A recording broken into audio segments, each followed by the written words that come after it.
જ્યાં ઘટના સ્થળ પર આખી ઘટના બની ત્યાંથી અમારા સંવાદદાતા સચિન પાટીલ લાઈવ જોડાઈ ચૂક્યા છે। સચિન, સવારે 9:30 વાગ્યાનો એ બનાવ, અત્યારના 8 વાગ્યા છે।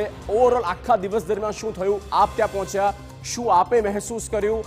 એસઆઈટીની પણ એક રચના કરવામાં આવી છે। ઓવરઓલ સચિન।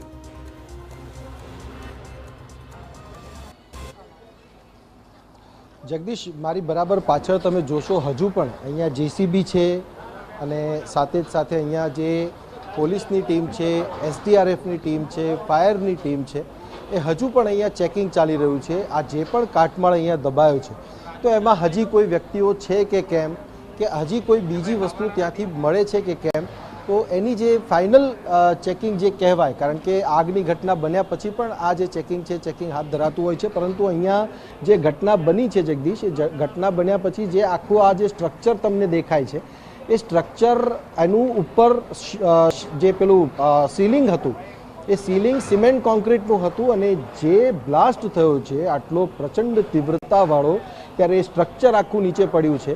પાછળની તરફનો જે ભાગ છે એ ભાગમાં જે દિવાલ છે, દિવાલ અને લોકો જે છે ખૂબ દૂર સુધી ફંગોળાયા છે। આ પ્રકારની પરિસ્થિતિ અહીંયા જોવા મળી હતી।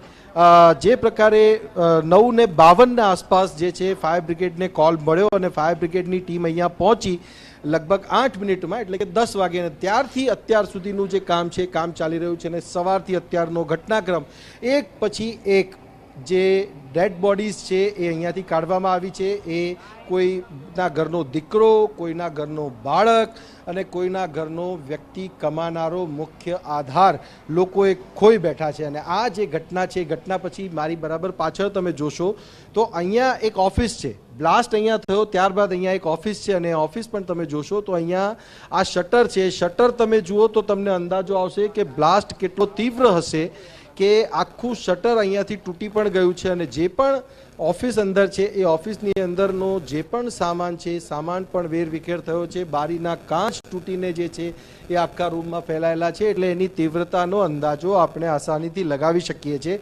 જે સ્ટ્રક્ચર અહીંયા લોખંડનું પણ હતું એ પણ જમીનદોસ્ત થઈ ગયું, તો પછી વ્યક્તિની તો અહીંયા શું વિસાત રહી હશે એનો અંદાજો આપણે લગાવી શકીએ છીએ। અત્યારે જે ફાઇનલ ચેકિંગ છે એ ફાઇનલ ચેકિંગ હાથ ધરવામાં આવી રહ્યું છે।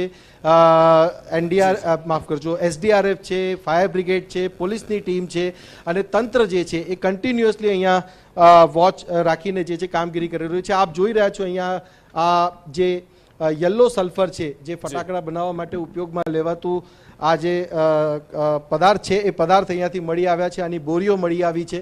હવે મેઇન જે બાબત છે, મુખ્ય જે બાબત છે અહીંયા એ છે કે આખી જે ઘટના બની છે, ઘટના પાછળના જવાબદાર જે પણ લોકો છે એમની સામે કાયદેસરની કાર્યવાહી થાય। આવા લોકો જેલના સળિયા પાછળ તો જાય જ, પણ આ એક ઉદાહરણાત્મક કાર્યવાહી થવી જોઈએ જગદીશ, કારણ કે આ પ્રકારની નેગ્લિજન્સી, આ પ્રકારની બેદરકારી, આ પ્રકારનું ગેરકાયદેસર કૃત્ય 21 લોકોના મોતનું કારણ બન્યું છે અને 21 લોકો જે કોઈનો આધાર હતા, કોઈના ઘરનો દીકરો હતા, એમણે પોતાનો જીવ ગુમાવ્યો છે। પરિવાર હવે નિરાધાર થયા છે। સહાયની રકમ માત્ર એમને મળશે, પરંતુ એ વ્યક્તિ એમને પાછા નહીં મળી શકે।